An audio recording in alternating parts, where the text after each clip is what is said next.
Welcome to episode 226 of the Disorganized Wizards Club podcast. My name is Alex. I'm joined as always by my co-host Cam. Hello. We're a pair of Ottawa-based players that play just about anything and everything we can qualify for. We talk about decks, tournament stories, just about anything to help you and ourselves get better at Magic. That is the plan. That is the plan. It is Strixhaven release week. The set dropped yesterday. We're recording on Friday. Got in a stream yesterday. Been playing a bit this morning. Been watching a whole bunch of streams. It's exciting time, release week. Probably my favorite time in Magic, to be honest. Anything feels like it's possible. But weirdly enough, this time around, I haven't really been playing much Standard. Most of my focus has been on Historic.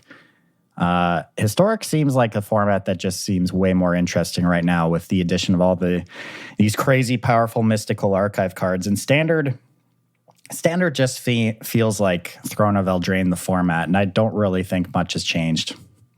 How do you feel? Yeah, so I agree with you that release week is very exciting. It's when you can kind of do anything. It's like the only time I got to hang out with Vadrock was at Korea release week. So it's definitely a magical time, even better than spoiler season. I haven't actually paid too much attention to what's been going on in these first few days.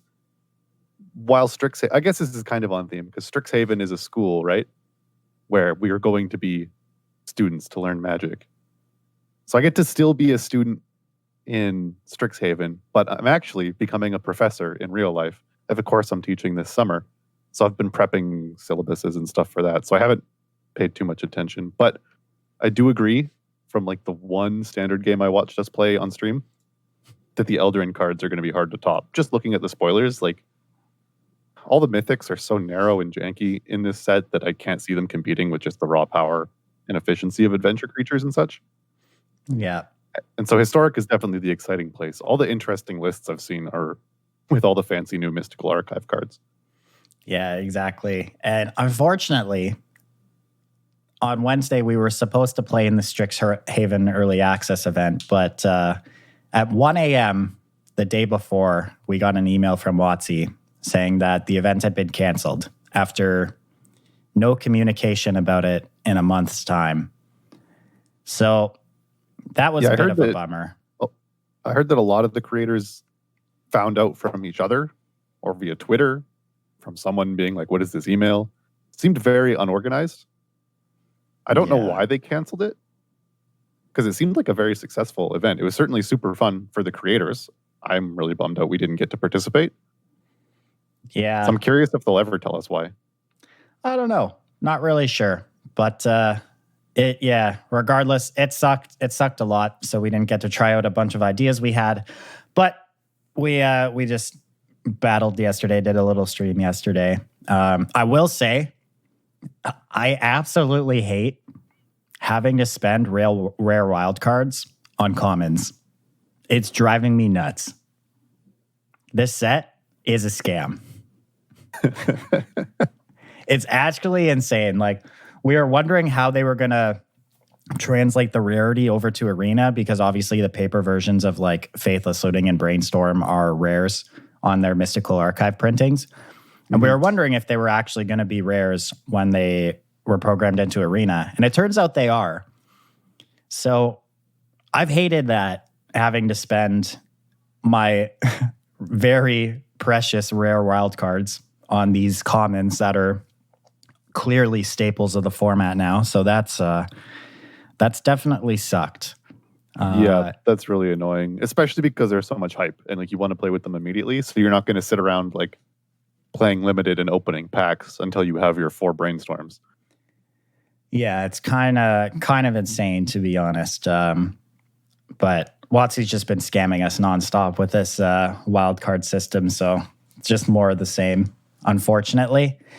But maybe that's why they canceled the early access, so that people who wanted the same experience would have to buy commons with their rare wild cards. Yeah, this is a great conspiracy. Yeah, but we streamed yesterday. Played a little bit of Standard. Played some Boros Minota, a couple versions of that deck. Wanted to see if our, our number 10 card from our top 10, Blade Historian, was the real deal. And I think it is. The card was actually really good. Didn't play many games, to be honest, but I was impressed with Blade Historian. We also played with our number 1 card, Elite Spellbinder. That card also felt really good. So we definitely nailed those two. Number 1, number 10. Other ones, other cards from our top 10 that we tried out. Sedgemoor Witch. We put together a black-red Young Pyromancer Sedgemoor Witch historic deck. That was basically just Rakdos Arcanist with no Lurrus Companion, playing 3 copies of Sedgemoor Witch in the main deck. And that deck felt pretty good. Witch impressed. I mean, when that card gets to sit and play, it just kind of pops off. One card that we didn't the same actually... effect as Pyromancer, right? If they stick around, they generate all these tokens, which your opponent usually can't do anything about. And just having the extra copies of that type of effect, like our first one would usually die. Because we had 7 of them now, we'd still end up with like 2 in play at some point. Yeah. And we also had some opponents play really strangely. I think just because Sedgemoor Witch had Ward, we were playing against it was Arclight Phoenix, right? And rather than petty theft to Sedgemoor Witch and take 3 to do it, and then we just replay it, they spent a lightning axe on it. So we got 2 cards. Yeah. Yeah, it's pretty good. One card that we actually didn't talk about last week, and I'm going to be honest, I'd completely overlooked, didn't know existed, was Plum the Forgotten. I've said that card name right? That is I think what it's Forbidden. Called. Plum the Forbidden. So this is a 2-mana black instant. As an additional cost to cast this spell, you may sacrifice 1 or more creatures. When you do, copy this spell for each creature sacrificed this way. You draw a card and lose 1 life. Let me tell you, this card alongside Sedgemoor Witch and Young Pyromancer was pretty decent. This is definitely... just let you cash in all those tokens. Yeah. If you're sacking the pests, you don't have to worry about the life loss. Yeah, so 2 cards in the set have Virtual Storm. This Plum the Forbidden being one, and then Show of Confidence being the other. Show of Confidence has looked pretty good to me in some of these black-white Magecraft decks that I've seen floating around.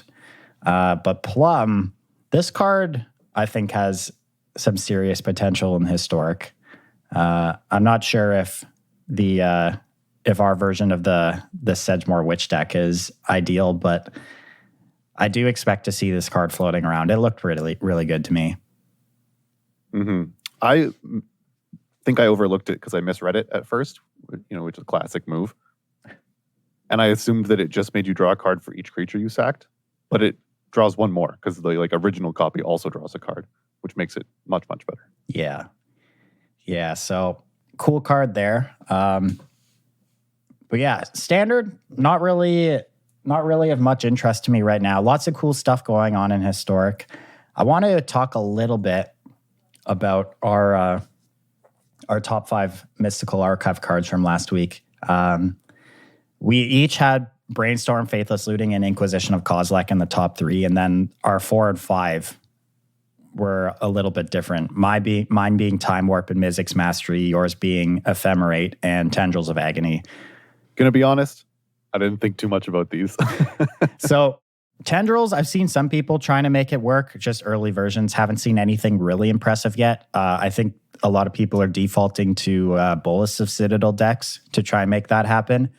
Haven't seen anything that has looked particularly compelling yet, but it's day 2 right now, so it's still really early on. Ephemerate, I haven't seen at all yet, but I do agree that card's really powerful. But Time Warp and Mizzix Mastery, these cards have been everywhere. There's been a bunch of people trying out Taken Turns decks, blue Simic taking turns, a bunch of people trying out Mizzix Mastery in straight combo decks with Emergent Ultimatum, in Storm decks, in everything from Ponza decks to Phoenix decks. This card's seeing a bunch of play, and it has looked incredibly powerful so far. But and then obviously Inquisition, Looting, Brainstorm. These cards are seeing a ton of play to the absolute surprise. Format staples. Yeah. Immediate format staples. lots of people playing with these things. And I think it'd be interesting to talk a little bit about some cards in Historic that are the biggest winners from these new format pillars. Immediately, there's been a whole bunch of people playing Taking Turns, right? And a card that, originally was in the standard version, Nexus of Fate, Tamiyo Collector of Tales, hasn't really seen any Historic play since those cards disappeared. But this card, incredibly powerful with Time Warp. And I mentioned this last week when I was talking about Time Warp and why it was my number 4 card on my archive top 5. It's an old version of the Time Walk effect that doesn't have the safety valve of exiling itself after it resolves. So it just goes to the graveyard where you can pick it back up with a Tamiyo, you can pick it back up with a Regrowth, right? Mm-hmm. And to the surprise of absolutely no one, that interaction, incredibly busted. Incredibly busted. Like these. Yeah, that's what we used to see in Standard, right? When Nexus of Fate was around and you could fearlessly plus your Tamiyo because it was just impossible to deck yourself. That's what Tamiyo would do. Every time you activated Tamiyo, you drew a Time Warp effect. Yep. It's probably not going to be every turn with this Tamiyo, as you have to minus, but still, Planeswalkers picking up free Time Warps is, some find it interesting, some find it annoying. It is definitely strong. Yeah, exactly. So I'd expect to see a lot more Tamiyos floating around. The blue-red turns decks look very compelling.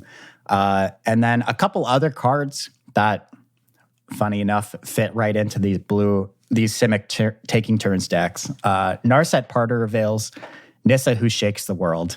I would expect to see a lot more of these cards in the coming weeks in Historic. Narset in particular, because not only is Narset exceptional against Brainstorm decks in the format, it's exceptional in Brainstorm decks in the format as well. Oh, yeah. This is what Narset was doing in Legacy, right? When it was first printed, I think Adam had some stories about playing it in Miracles or playing it in whatever Legacy deck he had been playing. And yeah, people just zeroing their Jaces or casting Brainstorms into it, especially when everybody was still getting used to Planeswalker statics. And I'm not convinced that people are used to Planeswalker static abilities yet, or if they will ever be, because even when we were playing yesterday, someone brainstormed into our Narset and hit us with the oops. Yeah. Not great, that's for sure. So I think Narset's value has shot up an incredible amount in Historic. If you're playing a blue deck, some kind of spell-based Brainstorm deck, you'd probably want Narset somewhere in your 75. I think it's a slam dunk inclusion in all of these Taking Turns decks, which look exceptional. Great sideboard option in any blue decks as well for fighting against the Brainstorm and the Taking Turns decks. Nissa, I've felt a little weird putting it on our list of biggest winners in Historic because it had already seen a ton of play in the format, but significantly less, I think, since Uro has gotten banned. And I think this card's going to be on the uptick again now because obviously, fantastic threat to have in play while you're taking extra turns. Fantastic threat to be having in play when you want to cast a lot of 4 and 5 mana spells, like Time Warp, like Tamiyo. It's actually probably the best Planeswalker threat to have in play to be taking extra turns with. I guess other cards that would give it a run for its money, maybe Teferi, Hero of Dominaria, in the 5 mana slot. Yeah, okay. So I actually thought about this a while ago. Teferi, Hero of Dominaria was like the marquee, powerful 5 mana Planeswalker for a long time. But the more that I've seen Nissa get played, especially in Historic, I'm pretty sure Nissa surpasses it by like a wide margin. Like Teferi can bury you, but you have to like draw what you need off of it. It can be removed and it doesn't leave much, like, it doesn't kill nearly as quickly. I don't know, man. Nissa just does so much that I think it's stronger than Teferi 5. It's definitely up there, like top 3 or top 4 Planeswalkers of all time, I think. Yeah. Like, let's let's be clear. I do think Nissa is more powerful than Teferi. I'm just saying, like, Teferi is probably up there as another great 5-mana threat to have in play while you're taking extra turns. Nissa, obviously, by default, is just better because it's green and doesn't have white in its mana cost. So, I mean... yeah, but I think Teferi 3 is probably stronger than Nissa. Yeah, that card costs 3 mana, though. So... Yeah, but it's blue and white. Yeah. Regardless, Nissa, I expect to see a lot more of those floating around. Great threat, like I mentioned, in the Time Work decks. So, if we're playing Historic right now, I think another huge winner would be the pairing of Mystical Dispute and Aether Gust. Lots of people flashing back Emergent Ultimatums with Mizzix's Mastery. Great target for Mystical Dispute. Lots of people paying 5 mana for Time Warp. Great target for Mystical Dispute. A lot more juicy green cards floating around that you'd want to Aether Gust. Like Nissa, like those Emergent Ultimatums getting flashed back. So I expect these cards to see a huge uptick in sideboards and maybe even start squeaking into main decks. Honestly, like, I think that's totally reasonable. I imagine that the number of Narsets main is going to mirror the number of Mystical Disputes main. Yeah. Because a lot of decks, all of their cantrips will be shut off in the face of a Narset, so they just need to counter it. And then that will be the whole sub-game that goes on. Yeah. Honestly, as an aside, I'm really interested to see what happens with the Jund sacrifice decks in the metagame, the Jund food decks, because these decks didn't gain anything from the Mystical Archive. They didn't gain anything from the Strixhaven as a set. And everything else in the format either got way more powerful or just entirely new archetypes were born. So I'm curious if these decks if the Jund decks can still maintain themselves at tier 1 in this format. You don't think they'll pick up Faithless Looting? I don't think so. I don't think it's a reasonable Faithless Looting deck. I mean, they're kind of a combo deck, right? Like, they're looking to assemble specific pieces. If they have spare food lying around, they can discard cats and bring them back. Yeah, I'm just not really Maybe sure. It could restructure itself somewhat. I also think that if there's a historic deck that plays something like Ecological Depreciation, which we had in our top 10 as just an interesting card, it's going to be like a creature-based combo deck, something like Jund Sack. Yeah, maybe. I mean, you could be right. I'm not too sure. It definitely doesn't have as many obvious inclusions as some of these other decks. Yeah. Anyway, moving on. Another huge winner in Historic, Arclight Phoenix. Tons of people brewing Arclight Phoenix decks. Tons of people on ladder playing Arclight Phoenix decks. We threw together a list yesterday on stream. And honestly, there's so many ways you can build this deck. There's so many different threats you can choose. So we could talk a little bit about each of them. Our version of the deck, our threats, we are playing 4 Sprite Dragon, we are playing 4 Stormwing Entity, and we are playing 4 Arclight Phoenix. I've seen people playing Crackling Drakes. I've seen people playing Young Pyromancers, people playing Brazen Borrowers. All of those cards have looked really good. I think the biggest surprise for us was how great Stormwing Entity was. Yeah, so we started by just throwing in the cantrips. My Faithless Looting is just amazing in Arclight Phoenix, but we also put in 4 Brainstorm. And we were playing 4 Fabled Passages, but not any other shuffle effects, which really power up Brainstorm. So one of our friends who was watching in chat said that maybe the Brainstorms were a trap because we didn't have many shuffle effects. We'd get Brainstorm locked. And I definitely didn't realize. I think we all were pretty surprised by the interaction when we first brainstormed into Stormwing Entity on turn 3, because the Scry 2 is, you can kind of replace a shuffle, right? You just put 2 cards you don't want on top and then scry them to the bottom to get rid of them. So that interaction sort of, now that you have these 8 kind of quote shuffle effects, really makes the Brainstorms feel strong. Yeah, I honestly had completely forgotten that Stormwing Entity hadn't entered the battlefield ability until the first time I cast it after the Brainstorm. I was like, wait, oh my God, this card is nuts. Yeah. So that was a pleasant surprise. And it's good to see that our prediction on Stormwing Entity finally paying off. We had this as our number 1 card when it was previewed from the core set it was in. So Yeah, we just knew. We had a really solid feeling. It took a little while. All it took that were brainstorm on Arena, and that would make it good. Yeah, all it took were incredibly broken 1-mana cantrips to be added to the format. I mean, in our defense, though, it has been seeing play in Modern here and there, so hasn't been a total dud until now, but it's time to shine for sure. Mm-hmm. But yeah, so that interaction was great. We're playing, like I said, Sprite Dragon as well as our other threat. That card felt really good as well. I don't know how you felt about it, but it got pretty big really quickly. The biggest it's just another card that plays well the more cheap spells you have, and there are more cheap cantrips, so it gets bigger faster. We didn't play with Young Pyromancer. I feel like I might prefer, theoretically, lists with Young Pyromancer because your Arclight Phoenixes and your Stormwing entities are already sort of answered by spot removal.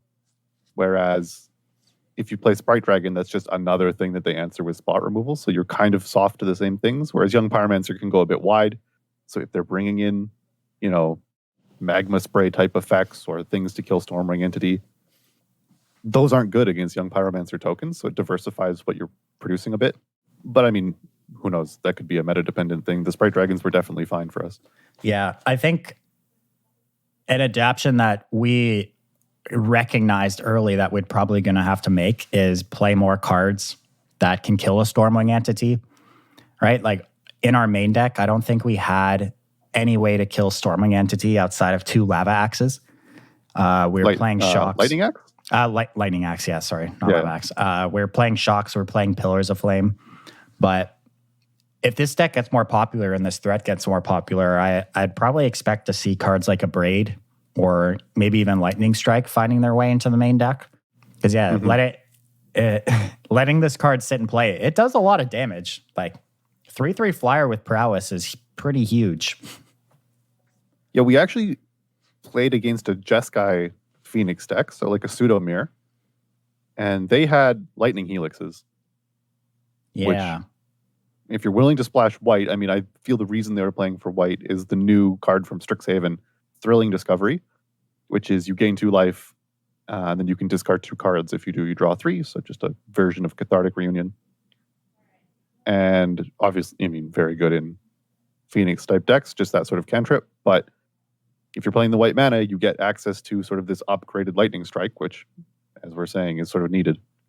Yeah, so it's interesting to discuss whether the deck should be just straight Izzet or if it should be Jeskai, because obviously playing Jeskai gives you access to more life gain, like you said, with the Thrilling Discovery and Lightning Helix, but you also have a much more painful mana base, so it kind of offsets itself. That's true. In a way. So I'm not really sure if the white cards are worth it, to be honest, but it was definitely an interesting take on the deck. Mm-hmm. I'd probably say red, but it's good that option's there. Yeah, for sure. But yeah, Stormwing Entity was great. Sprite Dragon was interesting. Young Pyromancer, I think, could be the real deal. Crackling Drake was another threat that I saw a lot of people trying out. The benefit Crackling Drake had is it also is pretty huge. Like 4 toughness. Yeah, if you can't kill a Stormwing entity, you're gonna really can't kill a Crackling Drake. Yeah, and the thing with that is it would come down, and then if it sat in play for a turn, it usually one-shot you. So definitely interesting there. Brazen Borrower as well, another threat I saw people playing. I think that card was definitely something that we should include in our version. At least 1 copy somewhere in the main deck. It was good against us for resetting Sprite Dragons that had gotten pretty big. I can see its value in the format as well against a lot of the other decks that were floating around. So, and that's another thing to keep in mind. If you're a 4 Brainstorm 4 Faithless Looting deck with ops and other things, like you're even better at finding what you need out of your library. Like the card volume is so much higher that you might only need 2 Brazen Borrowers to be able to find that effect when needed. Yeah. So you can diversify a lot more easily. Yeah. The big thing with Brazen Borrow as well is it actually gives you some play against decks like Auras, where your your cheap removal is going to get outscaled pretty quickly against that deck, and being able to make them pick something up, I could see having some pretty good value. That deck seems like it's probably going to be a bad matchup for the Phoenix decks. Yeah, for sure. Another card which actually felt a lot better than what I was used to was Finale of Promise. This is kind of a classic Arc-like Phoenix card. It saw play in the Phoenix decks in Standard because it's a 3-in-1 card. You cast this one spell, it casts 2 others, that counts as 3, all your Phoenixes come back. And in the past, usually you would cast this for 4. You'd set X equal to 2, and you do that because the sorcery you had to pick was something like Chart a Course or Strategic Planning, just because the deck didn't really play 1-mana sorceries. All your 1-mana cards were Ops, Shocks, Lightning Axes, these sort of things. But the inclusion of Faithless Looting also powers up Finale of Promise, and we were regularly casting Finale of Promise for only 3 mana, setting X equal to 1, and getting a Brainstorm and a Faithless Looting. So while this card inherently becomes more powerful if it flashes back more powerful spells, the inclusion of a 1-mana sorcery also powered this thing up dramatically. Very true. Also, a word of warning. The order you click the spells on Finale of Promise will be the opposite order that they resolve, because that's the order that you cast them. So if you're playing on Arena, watch out for this UI issue. It got us where we accidentally brainstormed first, had to put 2 cards back, and then our Faithless Looting just drew those 2 cards, which wasn't very exciting. Yeah, we didn't get to go as deep as we wanted to go, unfortunately. I still think we won that game though, so everything was fine. Played perfectly, no worries. Yeah, exactly. Yeah. But yeah, like I said, I think biggest card wins so far in Historic: Arclight Phoenix, Mystical Dispute, Nissa, Narset, Tamiyo, Aether Gust. All of these cards seem fantastic. I've seen some really cool Magma Opus brews as well. Yeah, you linked me one playing like Gearhulks and Indomitable Creativity, which looks pretty sweet. Yeah, so obviously Magma Opus, you discard it early to create a treasure, and then you can use Indomitable Creativity to sacrifice the treasure, get a Gearhulk out of your deck, flash back the Magma Opus for some extreme value. I've also seen people trying out Storm When you decks. said extreme value, I just couldn't help but picture new Magma Opus Torrential Gearhulk deck sponsored by Rockstar. Come watch the X Games where Paulo and Reed Duke only play extreme brews. I've seen a couple different takes on Storm as well. I've seen Teamer Storm playing Mind's Desire, Mizzix Mastery, Baral, Grape Shot, Kinnan, Abundant Harvest, Mox Amber, looting, and then the treasure pillage card. So Pirates Pillage, Seize the Spoils.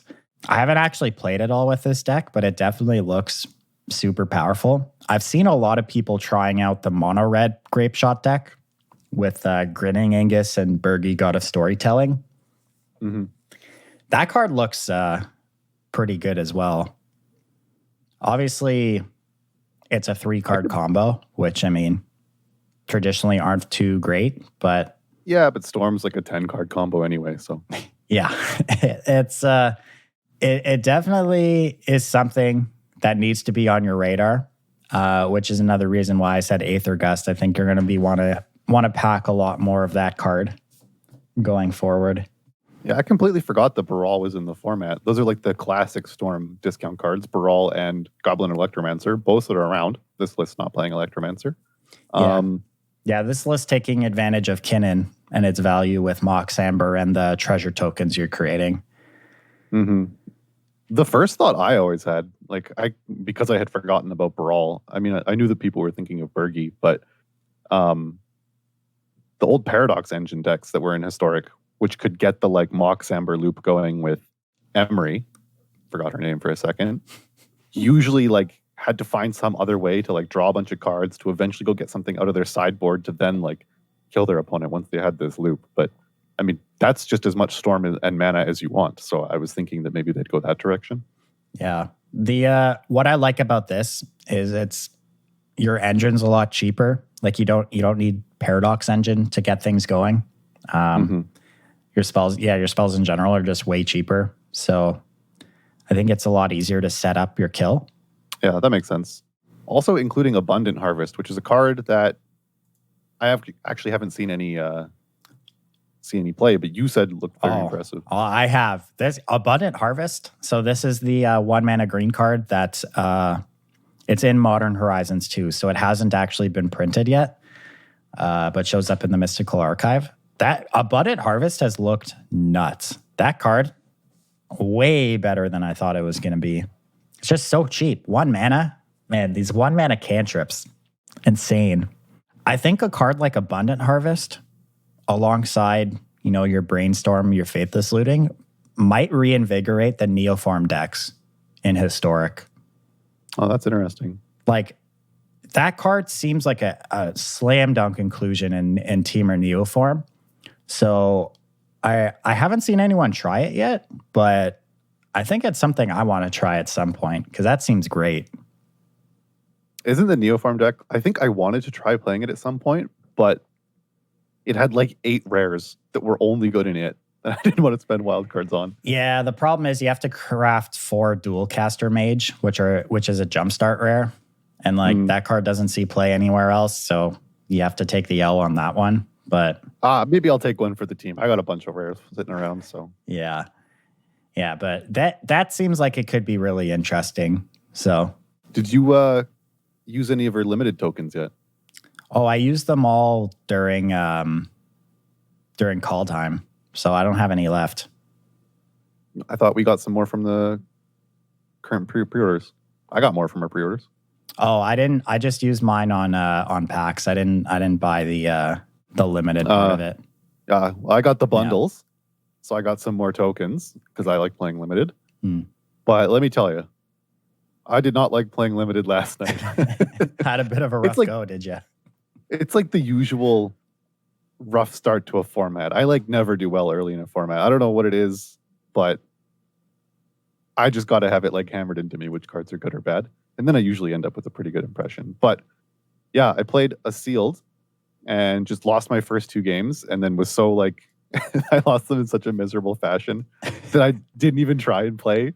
For the 3rd loss, I just resigned. And then I did a draft, which I thought was fine, but then went 0-2. And so all I know so far is that the 4 mana Simic rare is very strong. I got smashed by that thing. My opponent played it on turn 4 and it made a 5/5. That's a ton of power. Okay. And the 4 mana Silver Quill, Orsov rare, the one that whenever one of their creatures dies, it makes a 1/2 spirit or a 2/1 spirit, which it pumps into a 3/2. Also impossible to beat. You just can't kill their stuff. But yeah, so far I've just been smashed, burned some tokens on losing. Did you open any sweet Mystical Archive cards though? No, I don't think so. Unfortunate. Maybe some negates or something, but yeah. So I have no impression of this format. For some reason, my opponents always had, is it Beaming Defense? Beaming Defiance? I don't know. 2 mana, 1 and a white, creature gets +2/+2 and hexproof. I just constantly got ranched by that as well. I thought I'd have reasonable blocks and I just get ranched. So I'm going through my usual, trying to figure out which combat tricks are good, what cards are good. But as a very initial impression, other than me just being stomped and unlucky, the Quandrix cards I think feel pretty strong because they can their lesson scales very well. You can just make a huge token late game. There's a 5/5 that they have, which looking at some of the removal seems massive, and looking at a lot of the creatures seems massive. I just lost to huge creatures that mine didn't size up to. So yeah, the Quandrix Guild Mage, is that it? The Apprentice, the Magecraft one that you look at, was it top 3 cards of your library and you can put a land into your hand? That one actually seems nuts and limited. Yeah, so far that's been my impression, is just play the biggest creatures you can. Are you shocked that the school that is aligned with math is the one that you think is the best? No. But not because of the math. I remember you saying last week you were disappointed that the blue green one was the math school, but now because blue green like sucks as a color identity. It's like boring and overpowered, and it's been the menace for so long. And then the math identity is all messed up. But if they were just blank cards with no flavor text, those cards have been very good and limited. So I can admit that. All right. Yeah, so I haven't been playing a lot of Magic since Call Time came out, but I'm actually really excited to dive into Historic more because the format actually seems kind of crazy right now. Oh yeah, it is wide open. I don't know. I'm at the point now though where I don't really even know what I want to try next because there's just so many things to try and I only have so many wild cards and everything is so expensive. It's horrible. Just put your faith in RNG like any good Magic player. Get a hat. Put all the decks you want to play in the hat. Shake it around. Pull one out. Yeah. I know I got to craft some memory lapses too because that's another card that has looked crazy. But it's a rare. Like, why is it rare? It counters any spell, Yeah, I'm still going to complain about it though. Another card from our top 10 that I think you want to start playing in your sideboard in Historic, Test of Talents. We've been talking about all these great, powerful instants and sorceries that that have taken over the format. Test of Talents, great answer. Fantastic sideboard option right now. Play that card in your sideboard too. Did you see it ranch anybody in any of the streams you were watching, or? No, but I've seen people posting deck lists without it in their sideboard, and I think they're nuts. All these people, they're posting their Mizzix Mastery combo decks. I'm like, man, I would love to counter that card with a Test of Talents. They just like aren't prepared for their own mirror match. Yeah, that's true. Like if you can get a step up on mirror matches this early, you're gonna have some success. Also, the first time you get somebody with a card like this, you get to relish in the arena experience of it resolving, and then your opponent sitting there and roping as they hover over it in your graveyard and read it and reread it. Think a bit about what they're gonna do. Oh yeah. I'm thinking maybe going down the taking turns rabbit hole next. I've been thinking about trying out different God Pharaoh's Gift brews again. I think there's some cool stuff you can be doing there. Obviously, the deck's a lot better with access to Faithless Looting and stuff. So, why don't you just combine the two? Because God Pharaoh's Gift triggers every turn, right? So it's kind of like a Planeswalker, which means it's really good with Time Warp, and you can just use it to reanimate the Scholar to cast Time Warps. Yeah, that's not something I actually considered. Just Time Warp in every deck, Decks take turns, so why not take more? It makes everything stronger. Yeah, now we're talking. Yeah. I don't know. All these Mizzix Mastery combo decks look really cool and historic, but I'm not sure it's the kind of deck that can survive for a long period of time in a best of 3 environment. Best of 1, I think it's reasonable, but best of 3, it's just so soft to hate. And the problem with these decks too is that it's really hard to sideboard with them because there's so many critical pieces in your deck that you can't really cut. Mm-hmm. So I feel like a lot of people are just going to have that issue where you head to game 2 after winning game 1, and then you're like, shit, I want to bring in these 5 cards, but I don't have 5 cards I can actually cut. And then you just end up cutting your cheap cantrip cards, and then you just get way less consistent, and then you just end up losing to a Graph Digger's Cage. I don't know. I feel like those decks are probably not long for this world unless they can find some way to be built where they're not, just all in on Mizzix Mastery combo, Yeah, it's always good to keep the other side of the coin in mind, as hype as we were getting about some of these interactions, we can just stop and think for a minute. What common hate in Historic stops them? Grafdigger's Cage springs to mind immediately. You just can't cast the spells from your graveyard. Some people are playing Leyline of the Void. There's Soul Guide Lanterns running around, also important to keep in mind as an option to stop Arclight Phoenix decks. You should definitely make sure you have some of these in whatever you're playing. Oh, yeah. Or something else. Does Cage stop Phoenix? How does that work? Yeah, Cage stops Phoenix. Okay. These are cards, too, that I didn't put on my list as biggest winners in Historic, but, I mean, Grafdigger's Cage was already a huge winner in this format. It's only getting better. There's so many more graveyard decks floating around now. Soul Guide Lantern as well. Yeah, I think it's a cardinal sin to not include some number of these cards in your sideboard at the moment. Obviously, if you're a graveyard combo deck, you're not going to include Grafdigger's Cage, but Soul Guide Lantern. Soul Guide Lantern is one-sided. Yeah, Soul Guide Lantern definitely something you'll want to have access to. Those are going to be fun mirrors, where both graveyard combo decks Soul Guide each other and just don't have creatures to attack with. Mm-hmm. Yeah. I'm just like so curious on which direction you can take the Mizzix Mastery decks. Like, I'm not too sure if the Emergent Ultimatum versions are reasonable to last. Like, I think we talked about it in the pre-show, but I've seen decks like playing Ponza with Mizzix Mastery. I think that's interesting because you're playing threats that, you're not reliant on your Mizzix Mastery to win the game. It's just kind of an extra bonus, like you're playing real threats alongside of it. Mm-hmm. I've seen Arclight Phoenix decks trying it as well. I mean, that one's a little different, I think, because you're already a graveyard reliant deck and you're adding an extra element to that. So maybe that's not the best thing to be doing with it, but I mean, if you build your deck to have other threats, maybe it's reasonable. Yeah, I guess it feels like there's a narrow line you have to walk there between, like, because Mizzix Mastery requires some support, right? Like, you need some other effects in your deck that are putting cards into your graveyard that are, giving it what it needs to be huge and flashy.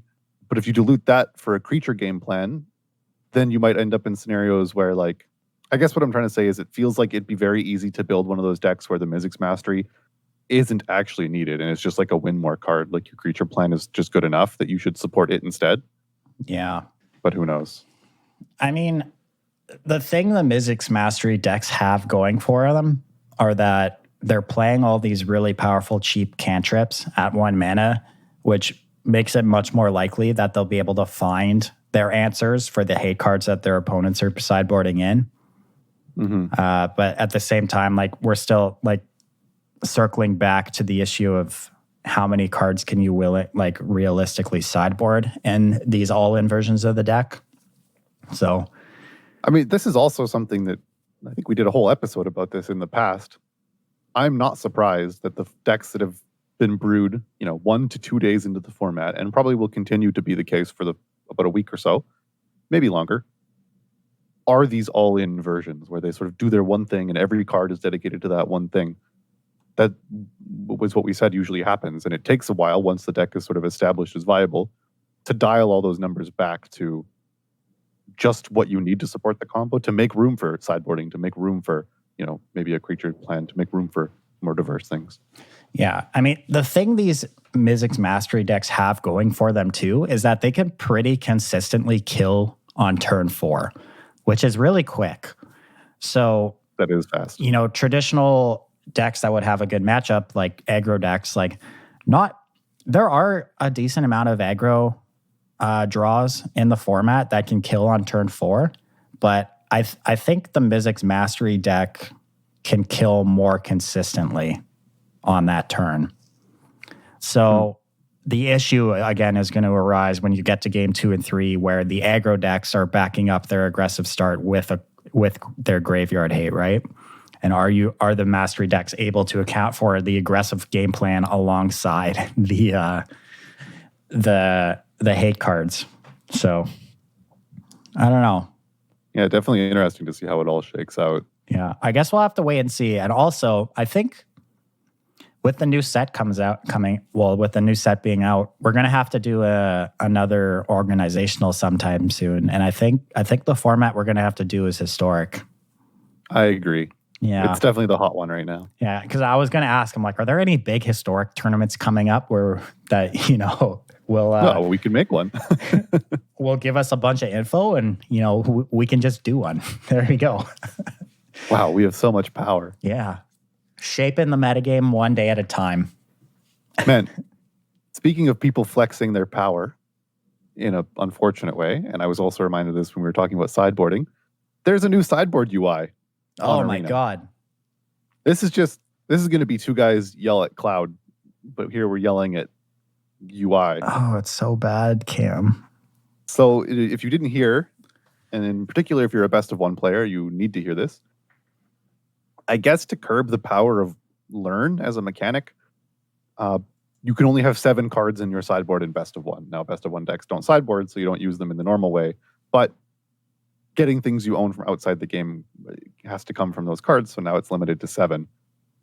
And to make this change, rather than only affect the UI of decks that are chosen to be best of one decks, just every sideboard in the game now doesn't stack multiples, puts this box of 7 cards on top of the rest of the 8 cards.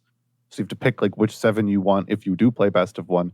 They just mangled the UI. It's become I think the most egregious part of it too is that you can't just click and drag the cards around to put them in different spots on the list. So everything's in order of how you added it.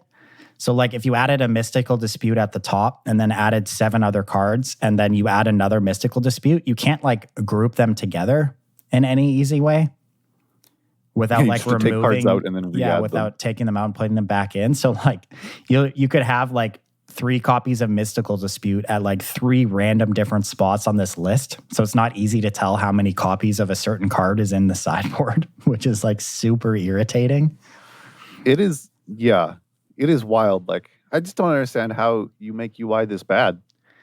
Yeah, and I don't understand why if I select traditional historic for the deck I'm building, why it wouldn't just go to the regular sideboard UI. Why would it? Well, that requires some extra programming, and they need those people to make magic cards, and they can't be so annoying. There's so many UI issues that are still bad in Arena. The one that comes to mind most obviously, because I had to sit through it last night, is building a sealed pool. Building a sealed pool on Arena is just miserable. But that they haven't addressed. They've just willfully made other things worse. Yeah, it's not great. I don't know if you saw all this talk from a couple weeks ago about the spectator mode. Did you see this? I saw some of it. Yeah, so spectator modes is something that we've been asking for a long time, and I think is pretty important for your game succeeding as an esport. And someone from WotC said that since only 0.25% of the audience in most games would usually use a spectator mode, that it's more important to have people working on making sure the cards work. And it's hard to justify pulling people off of new card development for a feature that's niche. And just Magic Twitter lost its goddamn mind. Yeah, they should. That's so insane. First of all, 0.25% is an insulting number because it's clearly fake. Even if it was 25%, I think it would still be way too low. Because you'd have a spectate mode, and anybody who tunes in to watch a Magic stream from WotC themselves or from any content creator will have then used that spectator mode by proxy, which they clearly just aren't considering. And I feel like basically every Magic player, at least everyone I've ever talked to, has watched some coverage or some content at some point. So everybody would use spectator mode. And I don't understand how they don't see this. Yeah. What I don't understand is why is it the same people who make the cards work, the ones implementing this? It feels like you could just hire... They're just saying they're not willing to hire developers for their esports. Yeah, I mean, did they not just record record profits off Magic this past year? Well, you don't get to record record profits if you're just paying more people still. Yeah, I thought you went to business school. Oh my God. It's actually insane to me. It's just so insane. 0.25%. How do you get this number? Wait, and also, how do you expect people to believe it? Hold on a second. Why do we have stupid things like pets on my goddamn screen if people need to focus on making the cards work? Who has the time to program these pets into the goddamn client? Okay, maybe if they charged gems for the spectate mode every season, then they'd have people develop it. Man. Because cosmetics make money, you know? Spectate. If you had a spectate mode, that would basically be cosmetics piracy. Because I could spectate you and look at your cool pet, and I wouldn't have to buy it to see it, and then I'm just robbing WotC of their gems. Yeah, I'm just I guess last weekend too was an MPL Rivals weekend, wasn't it? It was. Yeah, my friend was talking about this. He was watching most of it, and it was labeled like Strixhaven League weekend, but Strixhaven wasn't out yet, and there was no Strixhaven cards, so he just got debated into watching it. And I bet the whole broadcast was like 480p, right? Yeah, I think it was. And yeah, he mentioned at some point that there was because official WotC, like us, uses Discord to capture both players' hands. There were times where there was like timing discrepancy, like the video stream from one player's hand was lagging behind the others, so it was hard to see what's going on. But yeah, apparently nobody would use spectate mode. Man, the whole like 0.25%. That's worse math than all the flavor text on Quandrix combined. It's just so bad. It's just so bad that like last weekend was the culmination of all these league weekends. And me as a Magic content creator who actively like talks about this stuff had just zero interest in it. Not only because the timing, it was a dead format, literally 1 week before a new set comes out and everything changes. But like it was just not easy to follow these leagues at all. Like I talked about this way back when they first introduced it, that had like so much potential and then they just bungled everything. The broadcast is garbage. I literally didn't watch a single match. I spent all weekend watching League of Legends. And I don't even play League of Legends. But yeah, I've been watching StarCraft. GSL's back on for 2021. Yeah. Like I used to actually love watching Magic coverage of like pro tours and stuff. And like the broadcasts of like the MPL and rival stuff are just so bad that man.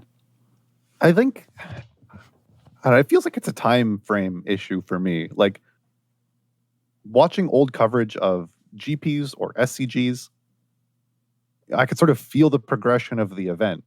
You know, like it was over 2 days. They'd have updates on standings. There'd be a cut. Watching on day 2, you could watch people get eliminated. When you were watching top 8, when someone lost, you knew they were out. Like you could feel the event progressing and you found a champion.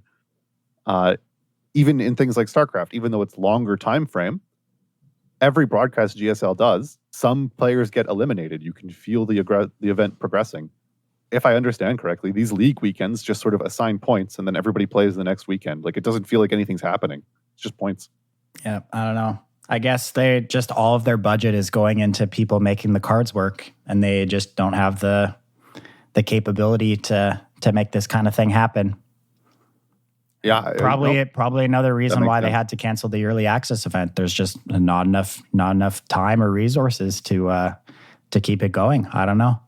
Yeah, I guess that's it takes all their effort to make the cards work on one server. They can't do it on 2.